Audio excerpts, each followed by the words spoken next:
Coming to you from iconic Studio A here at Proven Winners Color Choice Shrubs. It's time for the Gardening Simplified podcast, radio, and YouTube show with Stacy Hervella, me, Rick Weist, and our engineer and producer, Adriana Robinson. Well, Stacy, it seems strange to me that we're already at this time of the year, winter protection, but it's the time of year where we do have to think about our plants and putting them to bed for winter.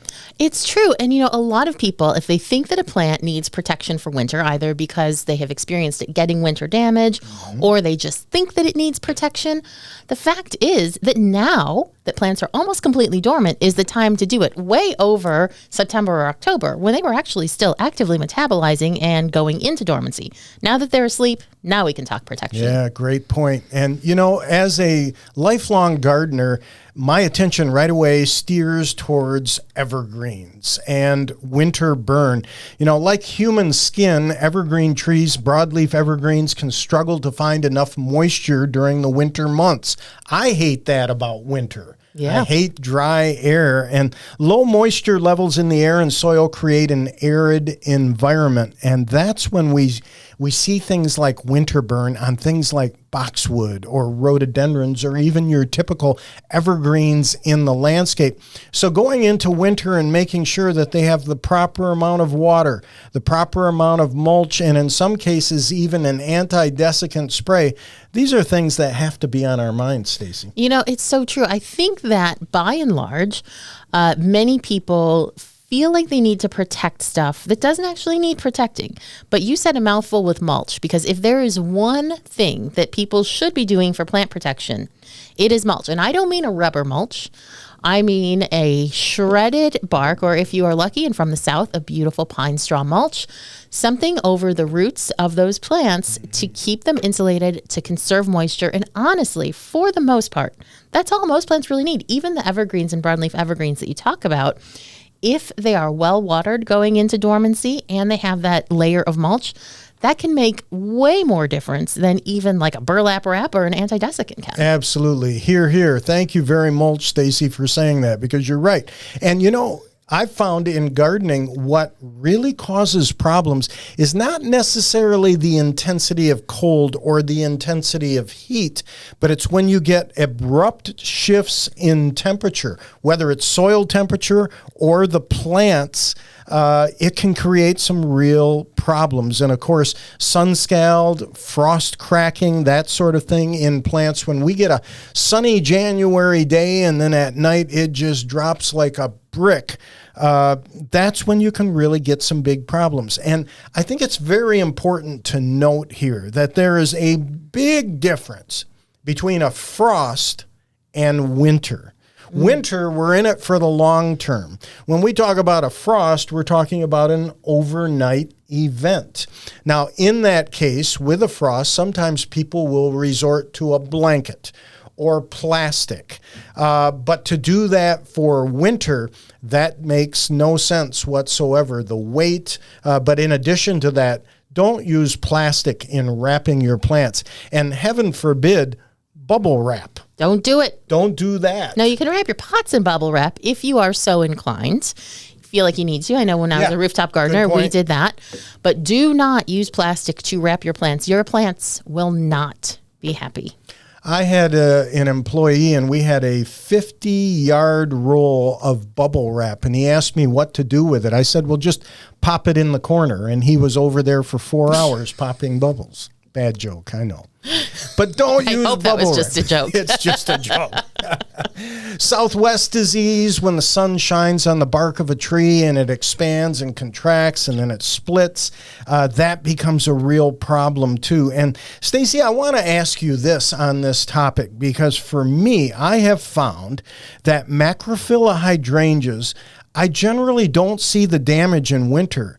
I see them making it through winter, and then we get a thaw and a warm up and the buds start to swell, and then it gets cold again. That's when I see the damage. Am I right about that or not? You are right that for a lot of people, the majority of damage on your big leaf or Macrophylla hydrangeas does occur with spring frost. So it happens all the time to us here in Michigan. And this is something that can even happen in milder climates. But, those days start getting longer, warmer. The plants, those gradually start to expand their buds. And then, we're not done with frost in April. We're not done with frost in May very often. And when those come along and zap a plant that has already started to expand its green leaves, that bud inside that flower bud is increasingly unprotected. But there is a very simple thing, a very simple way to know if your Hydrangea macrophylla or big leaf hydrangea is being damaged by winter or spring. And it's simply this. If in spring, when the plant starts to leaf out, all of the growth is coming from the ground and not on the stems, it was winter damage. If you have growth on the stems, when spring comes and it starts to grow and you're seeing that emerge on those actual stems and your plant still doesn't go on to bloom in summer, you either pruned it or someone else pruned it or a deer pruned it, or it was those spring freezes. So it's an easy way to tell what the thing is. And the simple fact is that newer varieties of big leaf hydrangea, especially the Let's Dance series, Let's Dance Can Do, Let's Dance Skyview, and Let's Dance Ariba, were developed to better withstand both the winter cold and the spring frost. But not all hydrangeas are the same. So got to make sure you got the right one. That's a great point and a great rule of green thumb. I like that. Of course, plants will show us defense mechanisms. Rhododendrons will mope. The leaves will fold on themselves. And remember, a layer of snow actually helps insulate plants. Many times, dry cold is the bigger threat. Roses in fall into early winter, give them plenty of time to shut down, especially today's day and age landscape roses. They're tough. They can take it, and they need some time to shut down before winter. So don't go into winter dry. And, by the way, when you put on the Christmas lights on shrubs, remember what goes up must come down.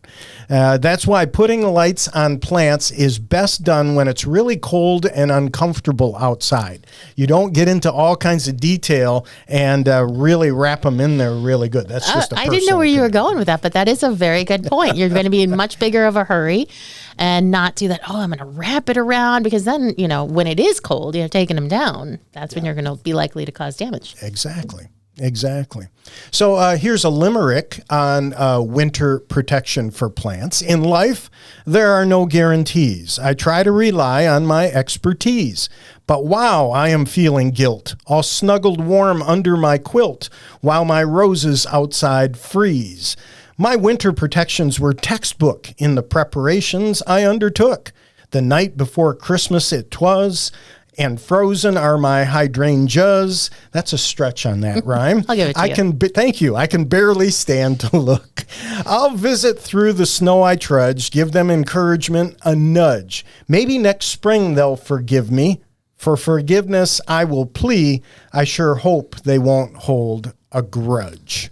And, you kind of feel that way inside, nice and warm, when your plants are out there in the cold. And Stacy, it brings up the point that taking a walk through your landscape from time to time in winter, looking for things like deer or rabbit damage, or maybe roots heaving up out of the ground due to frost and thaw, those are important things to do. Yeah, who knows what you'll find, really. All sorts of crazy stuff can happen in winter. But I'll tell you, I don't feel very bad for my plants in winter, because, as we discussed in our moving in show, most plants, they do not want to be in your house. I agree. They will not be happy. You might think that you're extrapolating your feelings and, I'm sitting here by the fire and it's cozy and marvelous.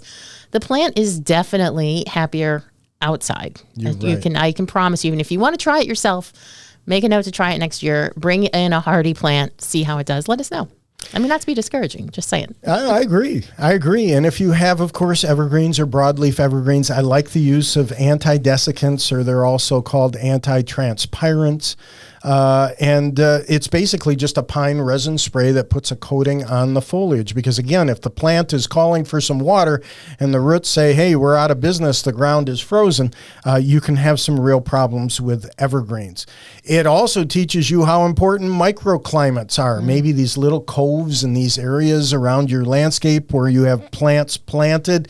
It makes a big difference. As a matter of fact, in the Midwest and in the North, when the sun is really low in the south in the wintertime. But I'll tell you what, some structural protection on the north or east side of the house can provide a lot of benefit to plants. Don't be wrapping them like crazy with fabric. Yes, burlap's okay because it breathes, but remember, Stacy, anytime you wrap a plant, if you do get snow and ice, you can cause damage through breakage. Oh, absolutely. I think the last couple of years, as our winters have become kind of warmer, that means the snow is heavier, wetter. The damage that I have seen on plants, it's just like every year, it seems like it's getting worse. Yeah, exactly.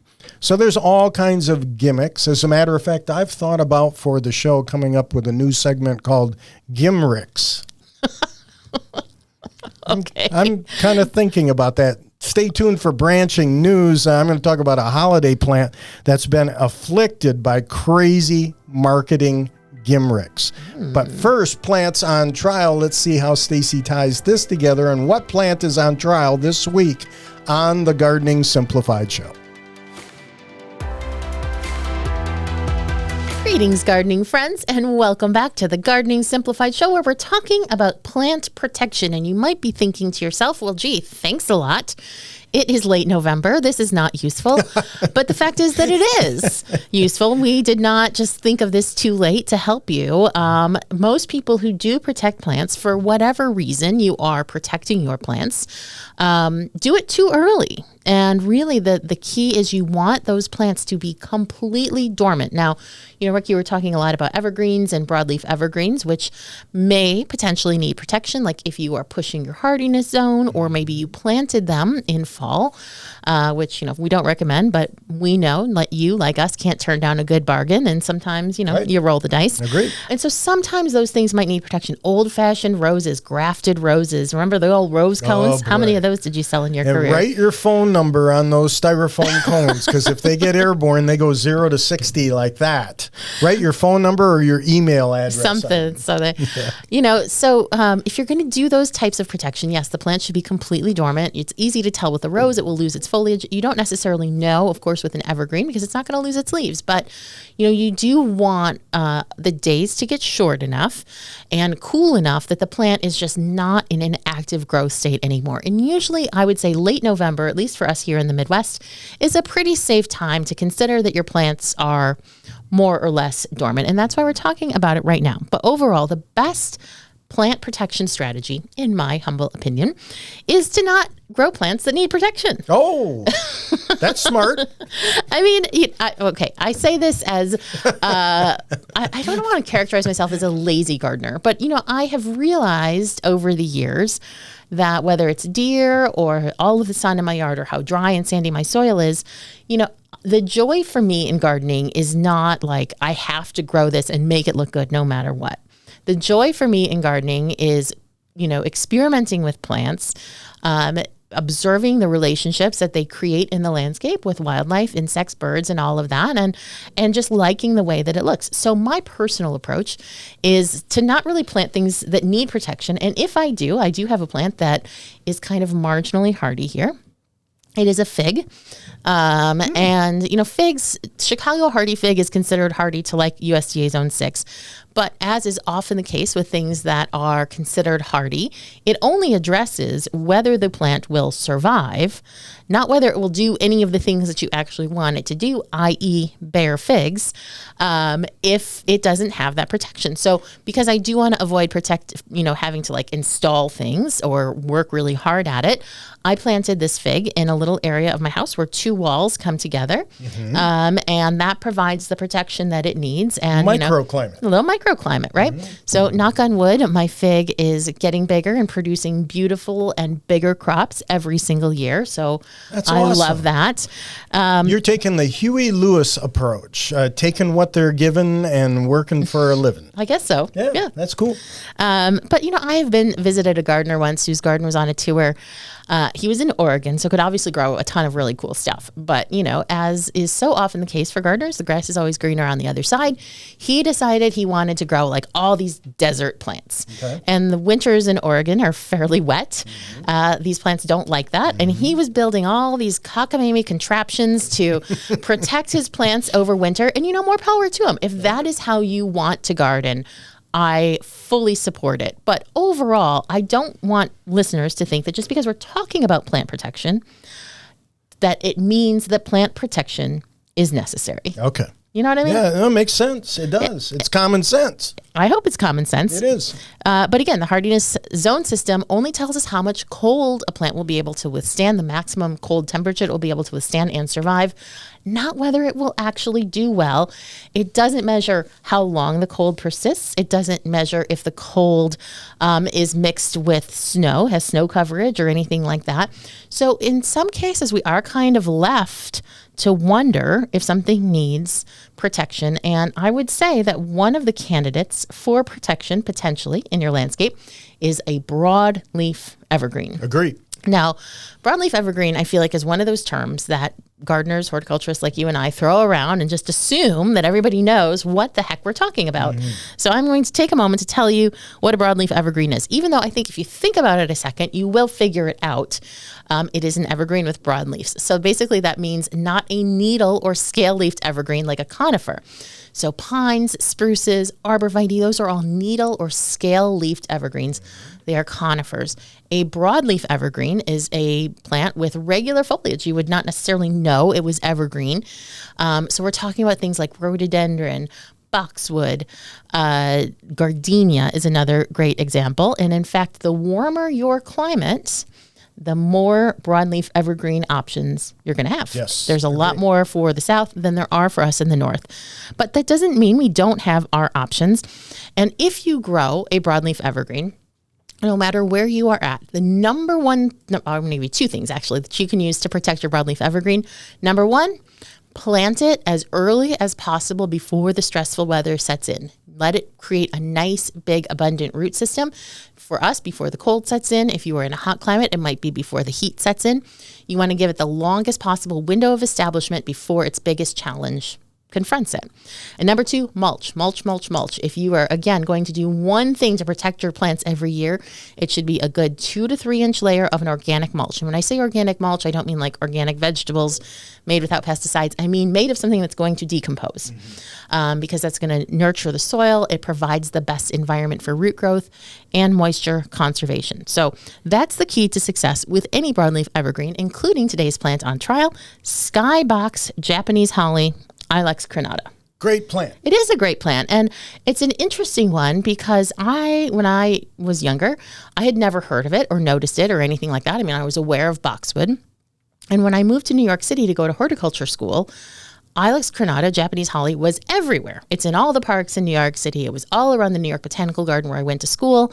And I was like, this is like, why aren't we growing this? It's the norm. Right. A lot of people don't think that it's very hardy. Right. And I think that as the internet has kind of blossomed and let people compare notes, more and more people are finding that Japanese holly is hardier than they had expected. And I can say, at least for us around here in West Michigan, rarely gets winter damage. Would you That's say fantastic. I would agree. Yeah. I would agree. Now, if you live a little more inland, say you get towards Lansing, you're probably going to have more issues than we have out here because we all very often have snow cover when we hit those really, really cold temperatures. But Japanese holly is basically almost identical looking to boxwood to the uninitiated. But it is easy to tell. There's one simple trick that you can use to tell the difference. Boxwood has opposite foliage and Japanese holly has alternate foliage. So if you look and the leaves are directly across from each other, it's a boxwood. If you look and they are staggered, then it's a Japanese holly. And a lot of people prefer the Japanese holly for a couple of reasons.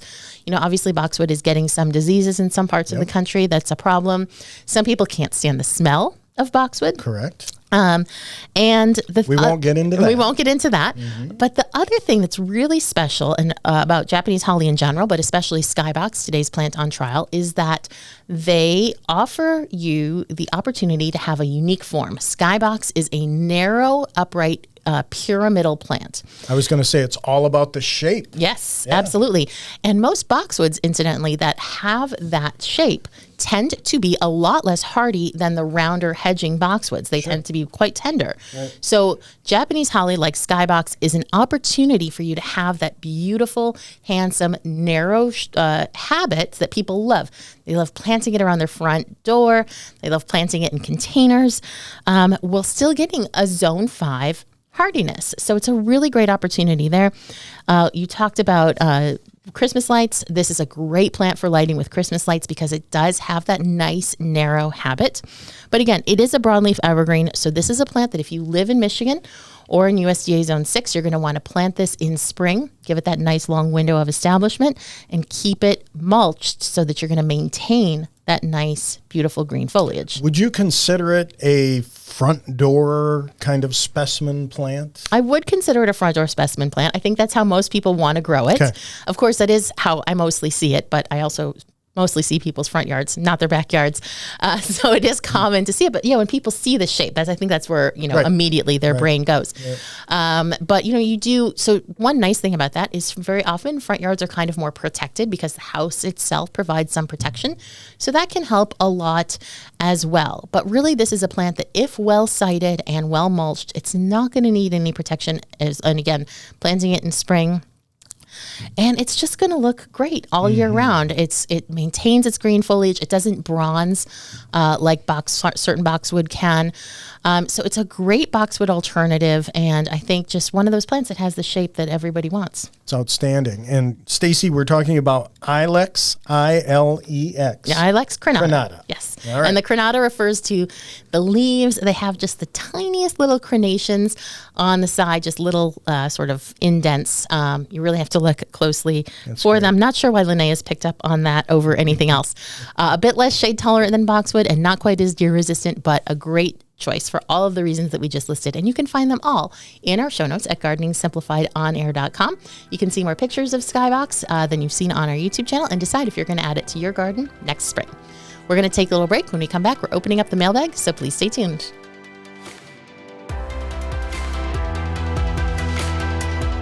Greetings, gardening friends, and welcome back to the Gardening Simplified Show, where it's our chance to help you with your gardening problems. And I love that. I really love helping people have those kind of aha moments where, I'm not looking to just say, you write me a question and I just say, okay, do this, now go away. No, I want to give you the information that you can use to make better gardening decisions. And that's what I think we both, that's why we call it Gardening Simplified. Absolutely, and it's fun. It's fun to solve problems, and it's fun to have success when you make adjustments. I enjoy it. Never get tired of it. You know what? It's fun to be stumped too. Oh yeah, I really love that. Absolutely. I'm stumped all the time. I'm stumped about some things. Stump of approval. Not gardening usually too much, but you never know. Plans get weirder the more I go on in this career. But if you have a gardening question for us, you can reach us at help, HELP, at gardeningsimplifiedonair.com, or just go to gardeningsimplifiedonair.com. There's a contact form there. You can attach a photo. You can even ask us a question in the comments on our YouTube video, and Adriana will ask us if she doesn't know the answer herself. She answers all of those questions, though. So what do we got this week? Neil writes to us, after planting or transplanting a shrub, should I stomp down the soil? I've read different positions. One, you must tighten up the soil for soil integrity so that the roots have the ability to grab and take. The other position is to not stomp, as this blocks pores, preventing water and oxygen flow. Help. I don't know what to do. Neil, great question. Neil has his thinking cap on, and I like that. I wonder if he's done a scientific study, stomped on some and not stomped on others. But the answer, as you may not be surprised to find out, is somewhere in between. I would not generally recommend stomping the soil. That is a little bit too much, I think, especially probably for a man in big boots. You could definitely do more damage than you need to do. Boots are made for walking, and they'll walk all over your plants. Yeah. And I have found, in my opinion, that normally just firming with your hands is going to be more than enough. But you do want to firm it quite well. And to me, it's not so much about giving the roots something to grab onto as it is just holding the plant upright. Yeah, and I think it's contingent on what's the soil like? Yeah, absolutely. I mean, if it's a clay soil, you're not going to want to be stomping it. And of course, I've often talked about the fact that if you amend a clay soil, you mix 50-50 with the amendment and the existing parent soil. So I would agree with you, Stacy, gardening with your hands and not necessarily your feet. Now, the reason that this has come along and why Neil is thinking this is, if you just dig a hole and you throw a lightweight potting mix in there and you put the plant in the ground and it's hot and dry outside and there's lots of pore space around the roots, odds are that plant may dry out. Yeah, definitely. Yeah. That's a good point too. But you shouldn't do that. You should use your natural soil as much as you can. But you're right about the clay soil. I mean, if you have a heavy clay soil and you're stomping on it, then you're going to have a lot of clay in the tread of those boots. And no one wants that. No one needs extra weight on their boots. I also think it depends. Now, I am an adamant do not water the hole when I plant gardener. But there are a lot of people out there who like to water the hole and to water the soil before they plant. And in that case, you do need to be more careful with wet soil because it is actually easier to destroy the structure of wet soil than it is of, dry or reasonably not wet soil. That's why, gardens and so forth, parks ask you to not walk on the grass, especially when it's wet. It just makes it a lot easier for it to get compacted. So if you are the kind of person who insists on watering the soil in the hole before you plant in it, then I would definitely recommend taking a more gentle approach. But for most people, I think firming with your hands should be more than enough. It gives you a chance to actually, get in there and make sure it's all tucked in nicely and make any adjustments. I think generally speaking, a foot is overkill. So you're in for a root awakening. Firm press, not stomp. Please. All right, good.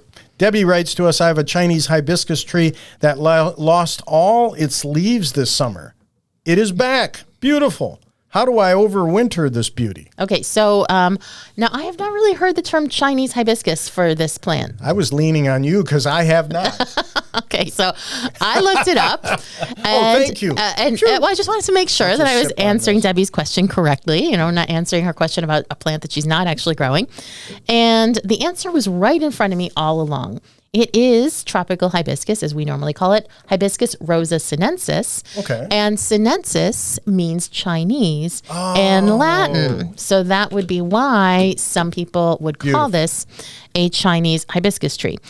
But the tree should not lose its leaves in summer because it's hot and humid in summer, and they love that. No, it shouldn't. But if it gets extremely stressed, it could. You never know. But now it's back. This is the same tropical hibiscus that people buy for summer color with a big satellite type of flowers, planted on their patio, might be braided. But say you go on vacation or something like that and it dries out. Sure. It would very likely lose its leaves. The plant wouldn't necessarily die, but it will respond to that drought stress by dropping all of its leaves. Well, if you overwinter it indoors, odds are you're going to lose the leaves on the plant. That's what I was going to say too, is Debbie, I hate to break it to you, but this is not the last time you've seen this normally evergreen plant lose its leaves. But doesn't mean it has to die. No, it doesn't mean it's dying. It's, tropical hibiscus like this are lovely plants, and people usually do shell out for them because they cost a bit more than, your average summer annual.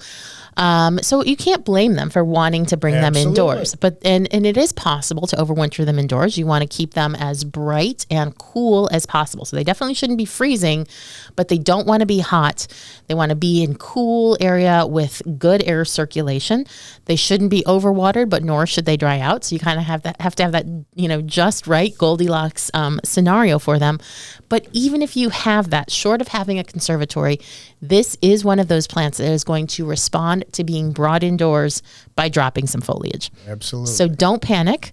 Just try to get it through this winter, and then hopefully you'll be able to put it out next spring once the weather starts to get nice, and it should hopefully be a lot happier. If you back off on the water, best case scenario, in my opinion, is a brightly lit window in an unheated bedroom. But who has an unheated bedroom in their house? I guess some people do. I guess you never know. You can always close the vents, and then if you have a guest, you can open them back up and make your guest comfortable. But again, going to drop leaves, but you know what? It'll make it. Yeah. And next spring, as the days get longer, you can bring this. It's going to have this phoenix rise from the ashes, and you just have to stick with it through its awkward phase here. Now, Rick, this next question I thought was perfect for you. Lori is wondering, may I still plant grass seed considering how warm this fall has been? Yeah, that's a great question because of the extended season. So here in the north or in Michigan, generally, we recommend planting grass seed in September. Grass seed blends will take anywhere between 12 to 30 days to germinate, and then you need some growth and opportunity for the grass to grow before the ground freezes. You can also do something called dormant seeding, where you put down grass seed before winter, and then it will germinate next spring. Some of it becomes bird feed. But, if you've got an area where you need to seed, I think it's worth trying. But late November, highly unusual. That's something we would consider dormant seeding. Well, so what about in a warmer climate?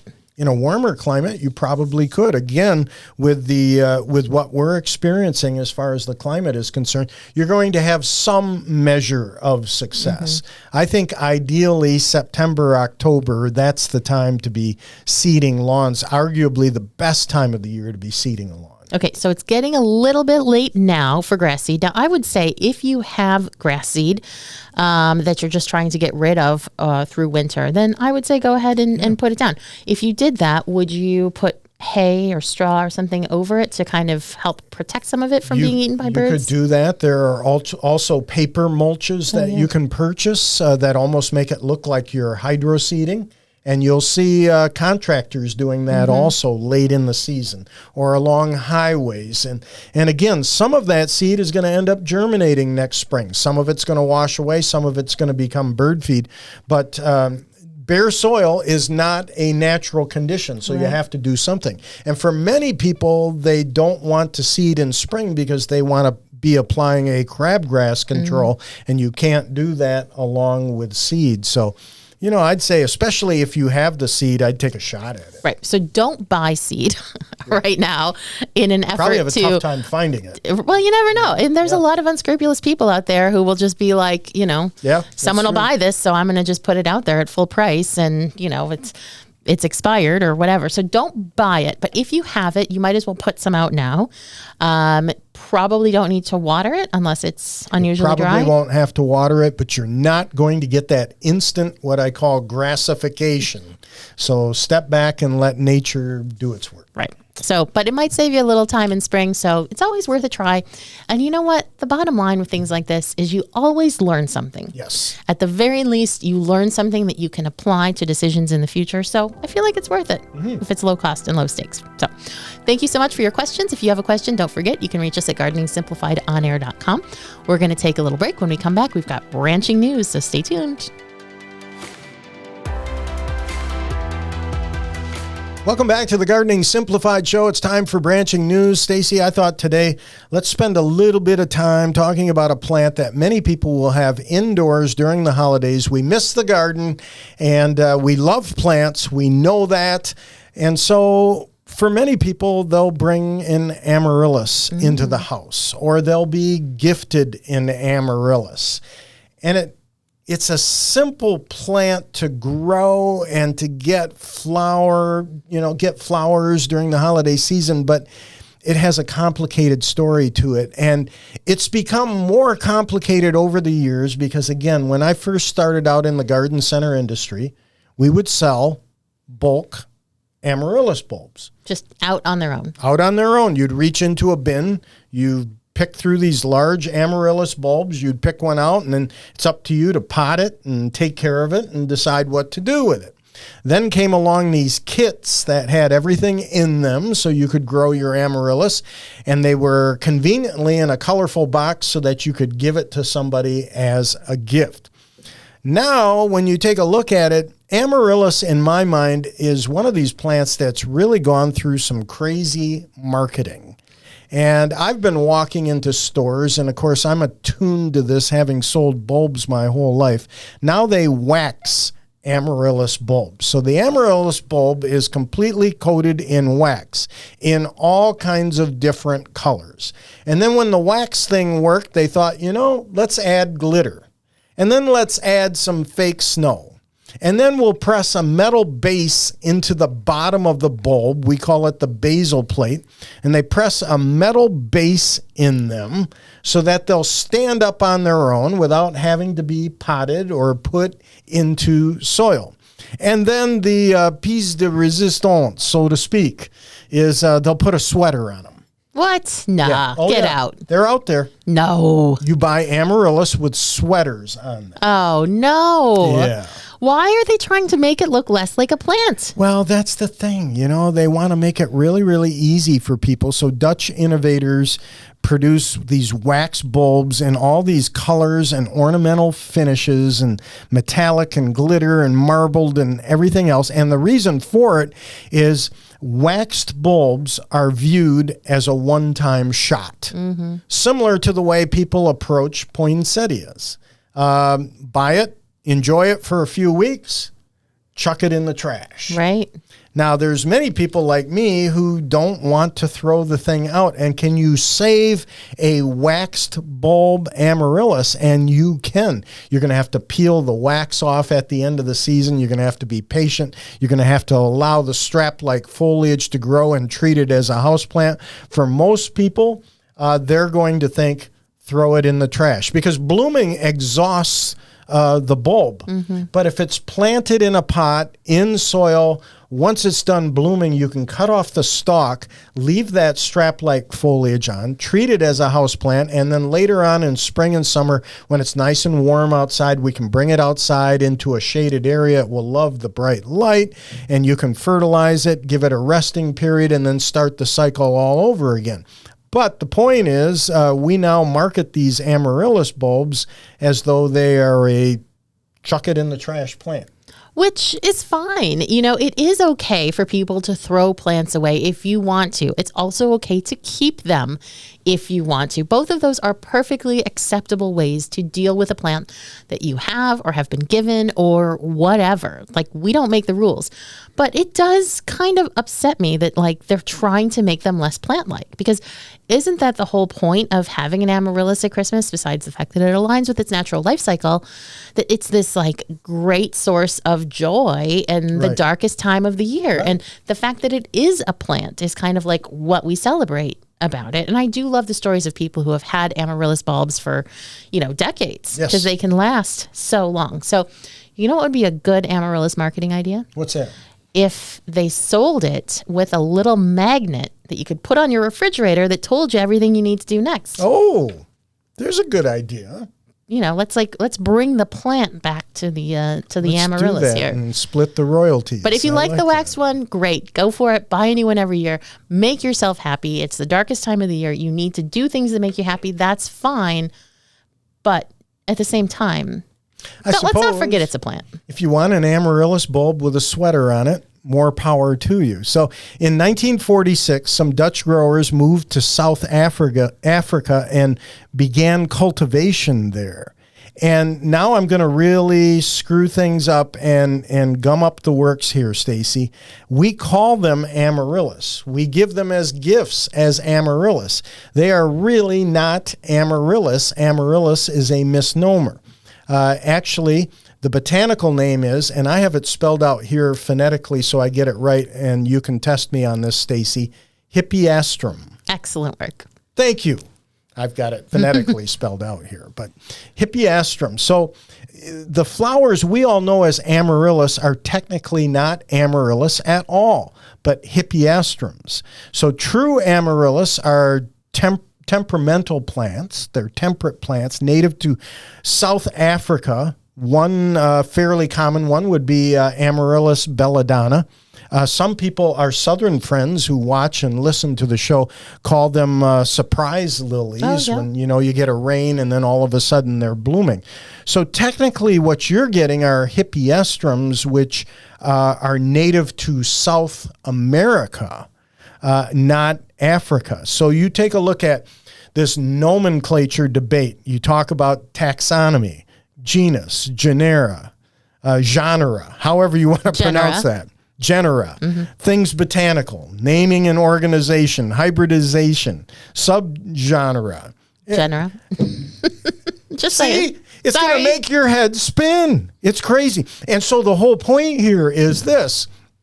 What was Carl Linnaeus, what was his original intent? Was it for the South African plant, or was it for the South American plant, which is really technically a Hippeastrum and not an Amaryllis, even though it's being sold to you as an Amaryllis, waxed and in a sweater?